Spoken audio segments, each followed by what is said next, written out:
Podcasting, the latest frontier.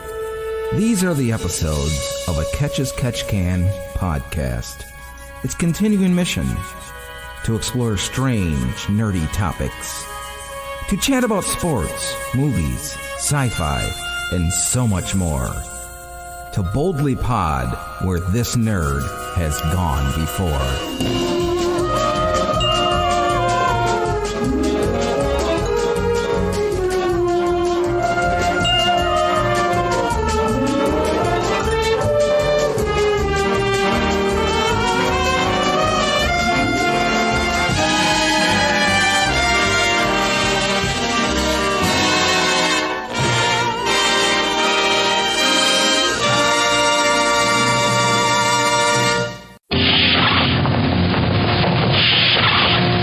Captain's log, pod date 0224.19. Yeah, I don't know where that 0.19 came from. It's like all of a sudden I got a burst of energy.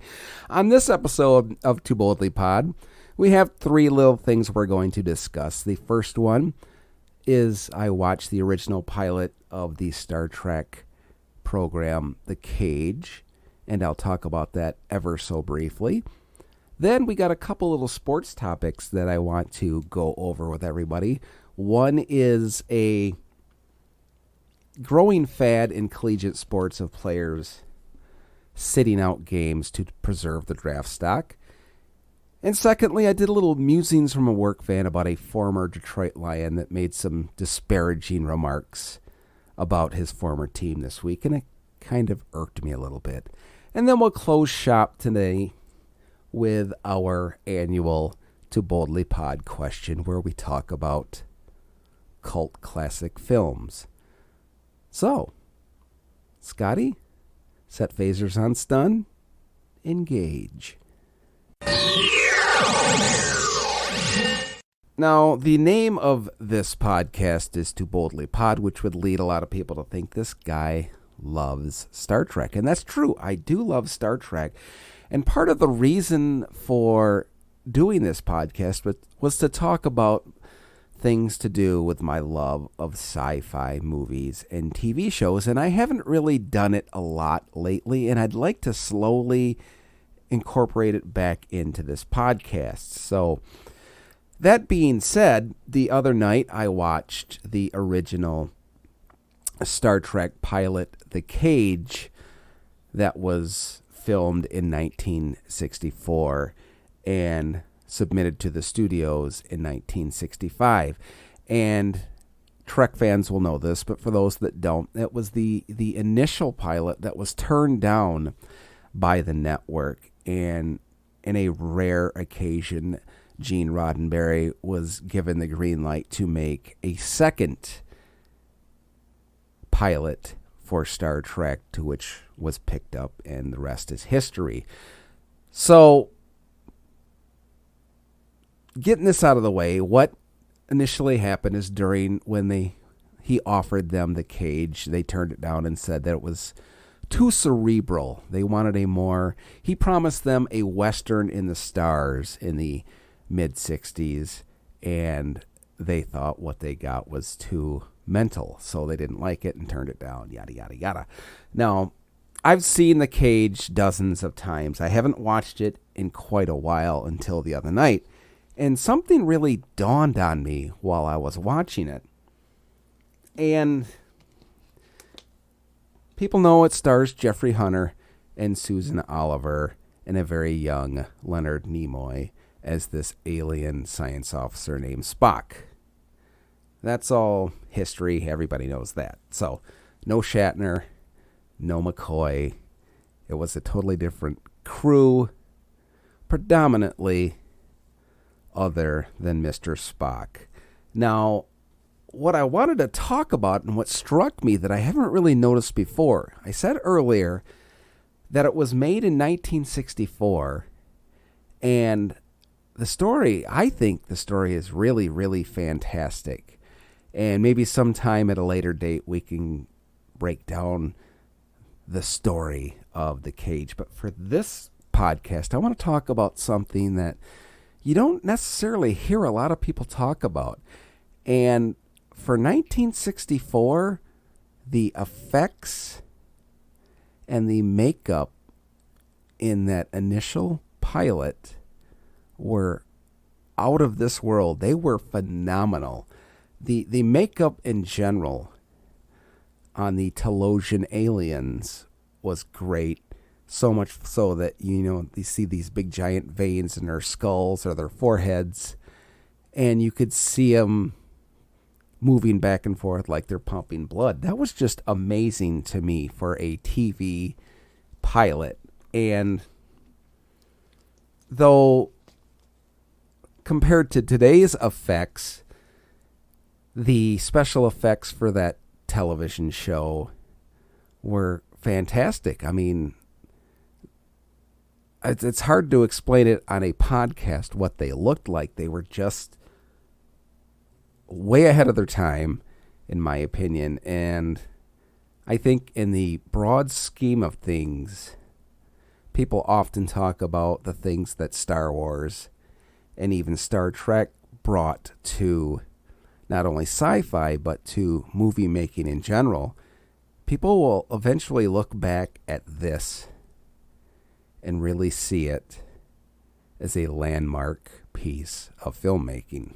If you have any thoughts about The Cage or Star Trek in general, or would like to join me on this podcast for a conversation, contact me on Facebook or Twitter at TooBoldlyPod.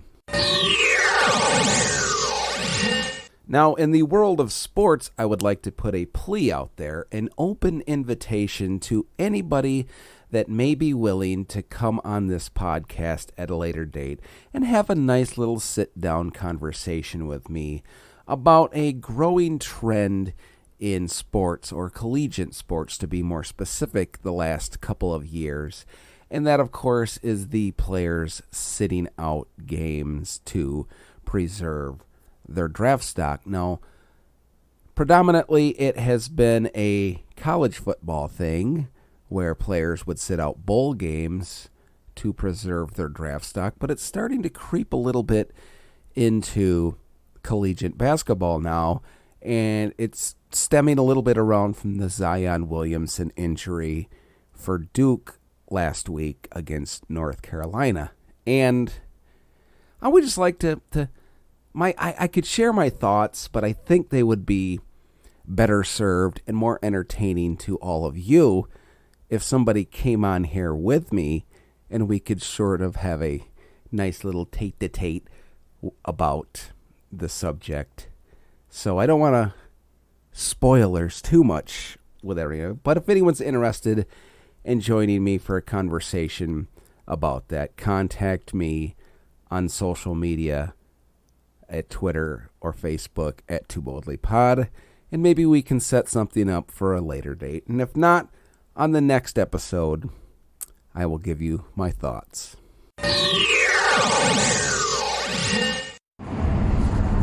It's time, because this is another Musings from my work van. Now, this time I want to sort of take a sports angle on Musings from a work van.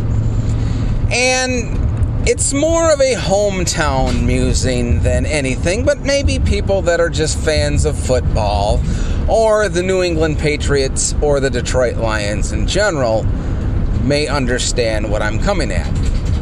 And what I'm talking about is recently on a podcast, not this one, New England Patriots linebacker Kyle Van Noy continued to pan his former team, the Detroit Lions. Now, I realize that you weren't happy in Detroit, and you were very happy when they traded you to the New England Patriots. But you know what? At some point, you need to be a professional and just let it go. I mean, the first time you made a comment, fine. You were angry. You didn't like playing in Detroit. You didn't like the Lions scheme. You didn't like how the Lions used you. That's all well and good. Fine. First time, whatever. Second time, Got a little annoying, but you know what? Just keep running your mouth. The third time, after you've been in 2 Super Bowls and won one with the New England Patriots, and yet you're still harping on the Detroit Lions. Now, for those of you that don't know, he was on a podcast, and he said he went from the Super Bowl from a bunch of losers. So, come on, grow up, Kyle Van Noy. It's one thing to trash talk and have a little fun with it. It's another thing to keep harping on the team that you used to play for. It just looks ridiculous. And if you want to be frank, put you on any other team and see if you are as productive as you are in a New England defensive scheme. I highly doubt it. This has been another Musings from my work van. Now, I have some extra things I would like to say or tack on to that Musings from my work van, because I've learned more since I heard the initial thing and had my initial reaction. And the point of the whole Musings from my work van are to do off-the-cuff thoughts and feelings without sitting here thinking about it and editing stuff down. So, but the actual line that he said is he went from the toilet bowl to the Super Bowl. And that's pretty much what angered me because, you know, as I stated in the Musings, you're not happy at a place and you want to say something when you leave. That's all well and good. That's your prerogative. But, you know, it's been almost 3 years now, and he's still panning on the Detroit Lions and the city of Detroit. So let it go, man. And I realize he was on a podcast and he was getting baited sort of by the host, but you're a professional athlete. At some point, you have to have some sort of a filter. Now, that leads me to somebody else piling on, a former Detroit Lion that commented about this after the fact, or retweeted it, I guess.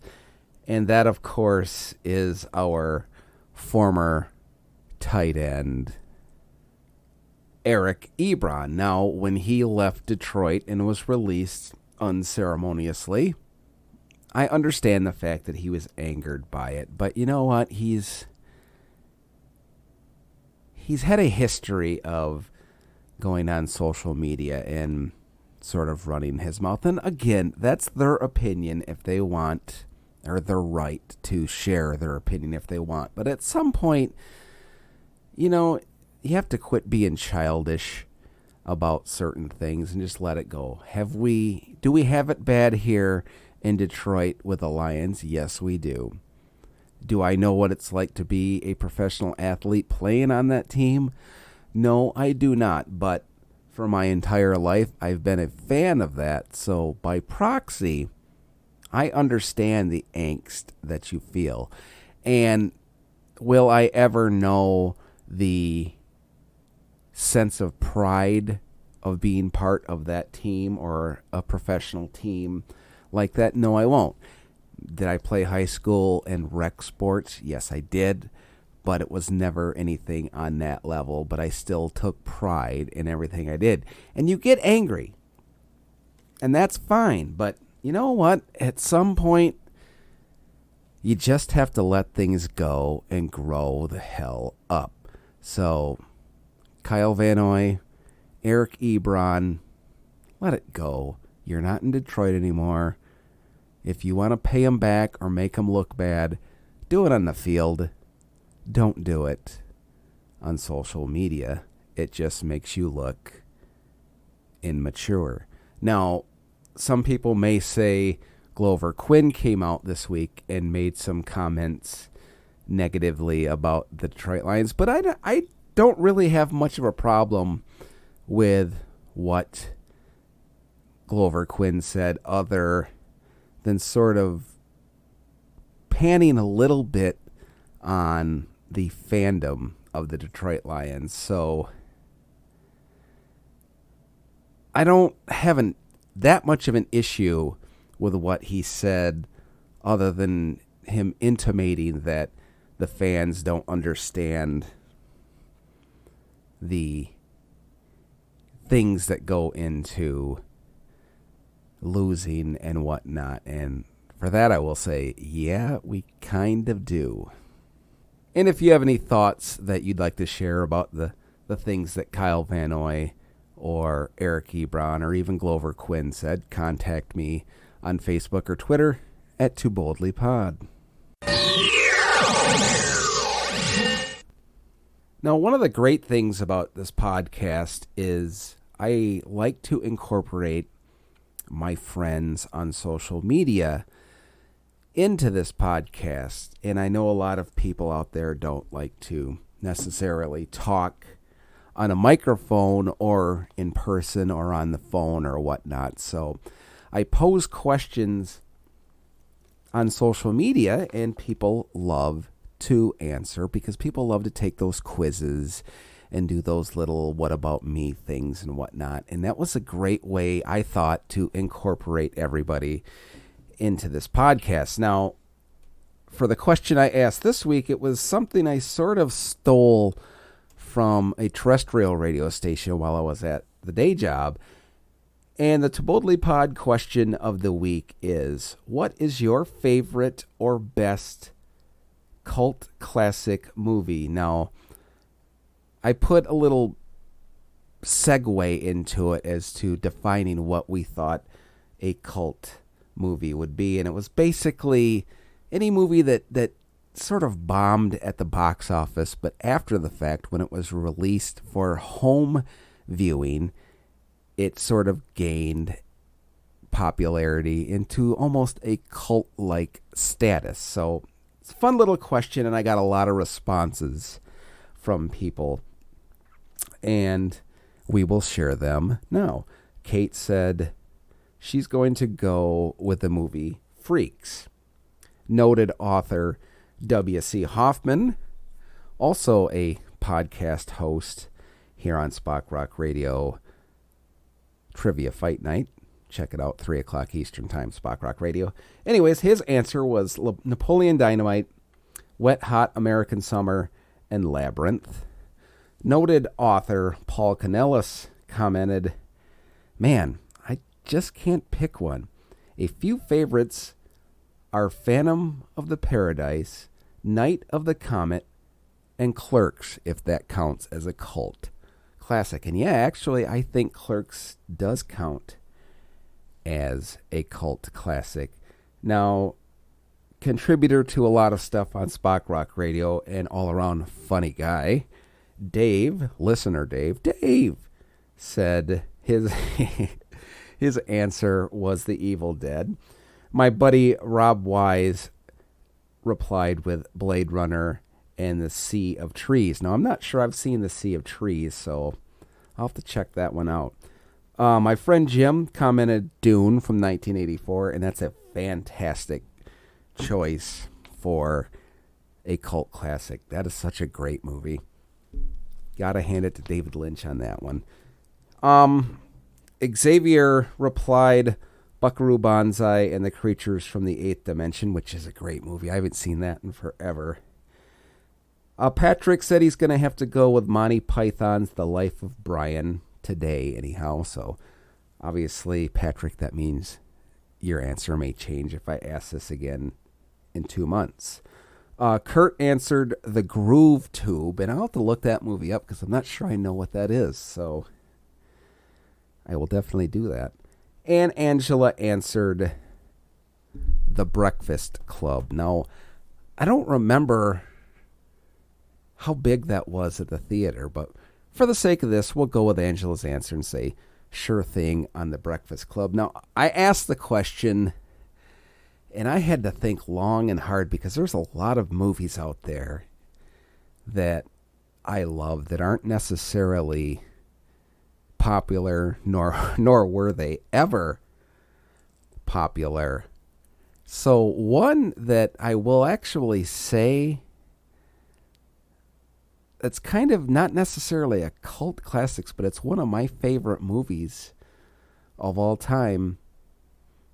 And I'm not old enough to know how well it did at the movie theater. I suppose I could look it up, but I really love 2001. It's such a great. I know it's long and it gets tedious and boring, but it's such a great, great movie. If you have any thoughts or a cult classic that you like that we didn't mention, let me know on Facebook or Twitter at Too Boldly Pod.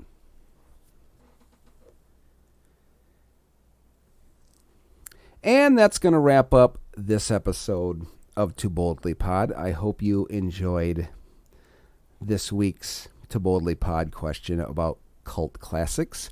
I hope you enjoyed my quick little comment about the Star Trek initial pilot, The Cage, and I would like to get back into talking about more sci-fi oriented things.